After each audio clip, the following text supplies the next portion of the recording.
চীনের হেনান প্রদেশে অবস্থিত ইউনতাই জলপ্রপাত নিয়ে একটি বিতর্ক ঘিরে রীতিমতো তোলপাড় চলছে সোশ্যাল মিডিয়ায়।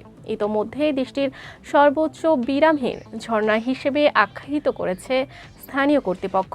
1030 ফুট ওপর থেকে পড়ছে এর পানি। তবে এই ঝর্ণা নিয়ে হঠাৎ করে সত্যি উন্মোচন করার দাবি এক পাহাড়চড়ী। সামাজিক যোগাযোগ মাধ্যমে ভিডিও সহ পোস্টে তার দাবি ঝর্ণাটি প্রাকৃতিক নয়, এটির পানি পড়ছে আসলে পাইপ দিয়ে। ঝর্ণাটির উৎস খুঁজতে গিয়ে তিনি আবিষ্কার করেছেন।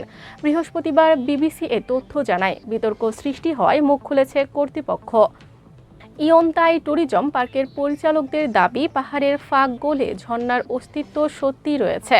তবে শুকনো মৌসুমে পর্যটকদের আকর্ষণ ধরে রাখা এবং তাদের সন্তুষ্টির জন্য পাইপ দিয়ে পানি প্রবাহের ব্যবস্থা করা হয়েছে।